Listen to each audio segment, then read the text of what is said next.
President Trump delivered a speech at the United Nations General Assembly on Tuesday in New York City. The speech covered a wide range of topics and lasted almost an hour. Started out with Trump going after the UN itself, saying it has not been helpful as he's attempted to, quote, save millions of lives. He began questioning what the purpose of the organization even is. What is the purpose of the United Nations? The UN has such tremendous potential. I've always said it.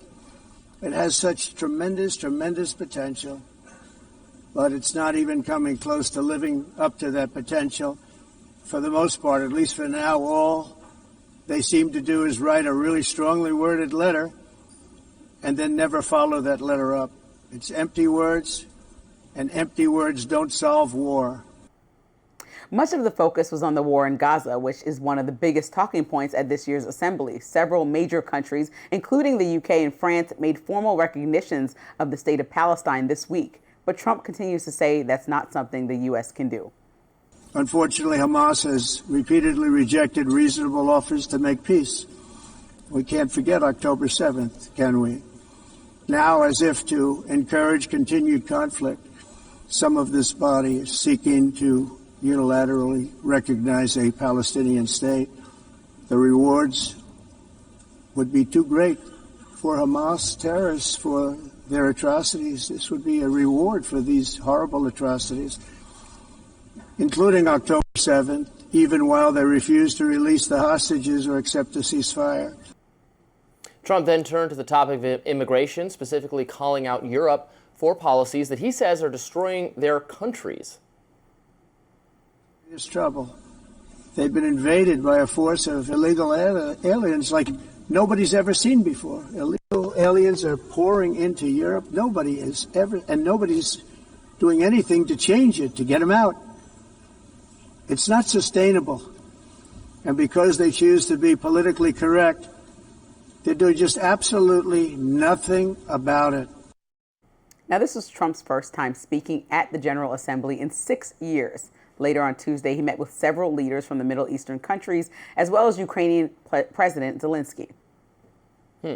Well, I agree with a lot of what Trump... Just throw the whole thing away? What Trump had to say there, excuse me. Not just throw the whole thing away, but what good is it doing? And we talked about this yesterday. While I support as well the idea of a Palestinian state, the reality is a Palestinian state at this moment in time would be governed by Hamas, a brutal terrorist organization that has sworn to destroy the state of Israel and is still holding hostages from Israel. So how can we recognize a Palestinian state now, knowing that the reality is it would be terrorists in charge? They can have a state if it's not a terrorist group in charge. They could have a state if it's somebody else. But there's not a right to the Hamas state version of Palestine. Am I wrong? Well, you're right. We can't dictate who's running every single country or territory around the world. And you've often said if we get involved in foreign conflicts, that's where we start to go left, especially if you look at Afghanistan as an example, right? We, like you said, we have multiple conversations with leaders around the globe, and we don't like their business practices. We don't like the way that they run. We don't like communism. We can go down the list of people that we talk to, but don't like the way that they're running their countries. And I think that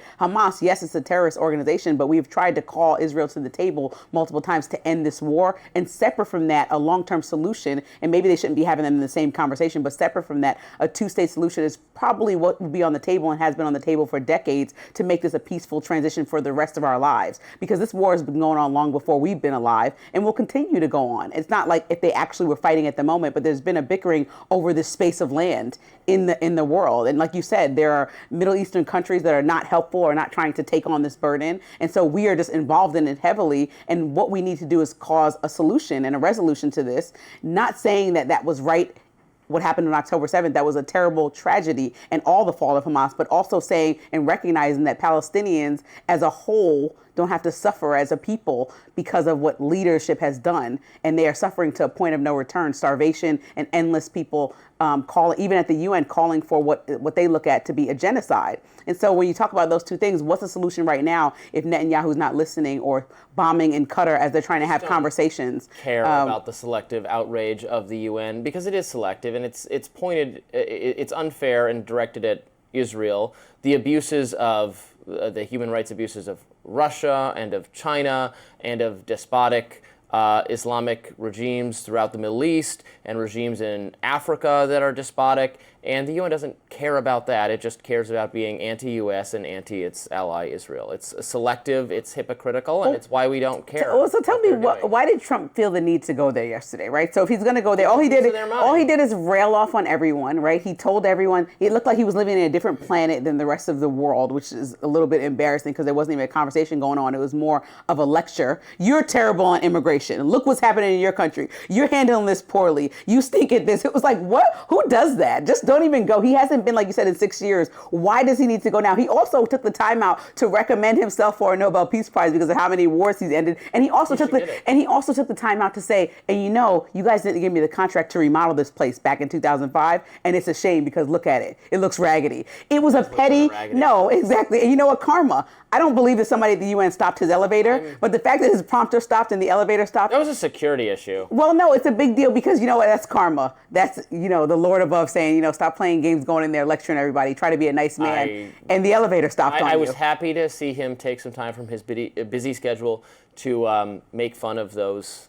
He took the time out to make fun of. But then they want to talk about any organization in the last segment that takes the time out to put a statue up. He wasted just as much time lecturing people when he already knew where they stood and where he stood, just to go in there and make a statement publicly. U.S. behavior is not going to be constrained by what, the French or whoever it is in the UN want us to do. Well, we're part of NATO. We have diplomatic relationships with these people. So it does. It's the same conversation about Russia as they continue to move into Ukraine territory that makes our NATO alliances even more uncomfortable. And although no one wants a world war, it's important that we are on the same side as our allies. I am not. NATO is different from the UN. NATO should be more on our terms, and I agree with and applaud the efforts Donald Trump has put in to have NATO paying for more of its own defense, to have NATO stepping up. But that's fine. I'm not saying we should leave NATO at this time. We should remain close and allied with our Western peer nations. They should fall more in line with what we, the superpower, want from them. They should not treat our tech companies the way that they treat us, the European countries. And I don't like the European Union very much. But yes, the NATO alliance remains important. The UN is just show trials for America and Israel, and it is silly. It's silly. We can't do it right. China is one of the permanent, the 5 permanent members that get to decide everything. So we can't. So it's in this weird situation where the UN can't actually do anything about the biggest human rights abusers on the planet because the Security Council can just veto it. But Israel's admittedly bad. I am not co-signing everything Israel's doing. I want nothing to do with it. But Israel gets picked on because they're not, one of the people on the Security Council. Well, there's a focus on that part of the world right now, right? Because there's a human rights... Not a focus on the Uyghurs, right?